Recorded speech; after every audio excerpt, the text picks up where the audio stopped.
நாட்டின் பல பகுதிகளில் இன்று மாலை வேளையில் இடியுடன் கூடிய மழை மற்றும் பலத்த காற்று வீசும் அபாயம் உள்ளதாக வளிமண்டலவியல் திணைக்களம் தெரிவித்துள்ளது.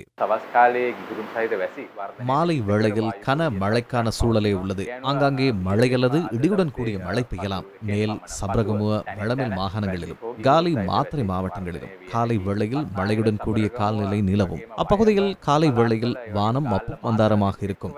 மேல் சப்ரகமுவ வடமேல் மத்திய ஊவா மற்றும் வடமத்திய மாகாணங்களிலும் காலி மற்றும் மாத்தறை மாவட்டங்களிலும் இன்றைய தினம் 75 மில்லிமீட்டருக்கும் அதிக கன மழை பெய்யலாம்.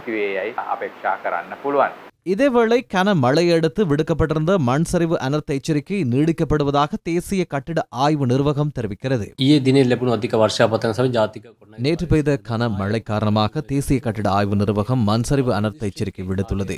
பதுளை மாவட்டத்தின் ஹாலியல்ல, எல்ல, பதுளை மற்றும் பசறை பிரதேச செயலகம், குர்நாகல் மாவட்டத்தில் நாரம்பல, மாத்தளை மாவட்டத்தில் உக்குவல மற்றும் ரத்தோட்ட, மொனராகலை மாவட்டத்தில் படல்குமுர, பிபில, நூர்லியா மாவட்டத்தின் கொத்மலை ஆகிய பிரதேச செயலக பிரிவுகளுக்கு முதலாம் கட்ட மண் சரிவு அனர்த்த எச்சரிக்கை விடுக்கப்பட்டுள்ளது. நாட்டின் ஏனைய பகுதிகளில் மழை பெய்து வருவதனால் இன்றும் நாளையும் மழை பெய்யும் சாத்தியம் உள்ளதாக வளிமண்டல திணைக்களம் தெரிவித்துள்ள நிலையிலும் ஆபத்தான பகுதிகளில் வசிக்கும் மக்கள் அது குறித்து மிகுந்த கவனமாக செயல்பட வேண்டும். வீதிகளை பயன்படுத்துவோர் அபாயமான இடங்களை கடந்து செல்லும் போது அவதானமாக இருப்பதோடு மிகுந்த அபாயமிக்க வீதிகளை பயன்படுத்துவதை தவிர்க்குமாறு வேண்டுகின்றோம். வீதியின் இருபுறங்களிலும் வர்த்தகம் செய்பவர்கள் அபாயகரமான இடமென தெரிந்தால் அங்கிருந்து வெளியேறி பாதுகாப்பான இடங்களில் உங்களது வர்த்தக செயற்பாடுகளை மேற்கொள்ளுங்கள்.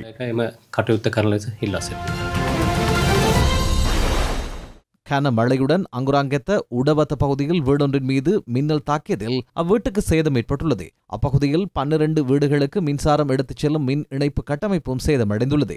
இடி மின்னல் தாக்கத்தால் பல வீடுகளில் இலத்திரனியல் உபகரணங்கள் சேதமடைந்துள்ளதாக மக்கள் தெரிவிக்கின்றனர். இதேவேளை பொலனறுவை ஹெலஹெர பகுதியில் வீடுகள் மீது மின்னல் தாக்கியதில் மின் உபகரணங்கள் பல சேதமடைந்துள்ளன. மட்டக்களப்பு வாகரை பிரதேச செயலக பிரிவுக்குட்பட்ட பகுதியில் இன்று வீசிய மினி சூறாவளியினால் 3 வீடுகள் முழுமையாகவும் 11 வீடுகள் பகுதியளவிலும் சேதமடைந்துள்ளன.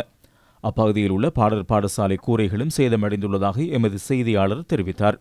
இன்று மாலை வாகரை பிரதேச செயலக பிரிவில் 211 கீழ் 3 கிராம சேவகர் பிரிவில் இந்த நிலைமை ஏற்பட்டது.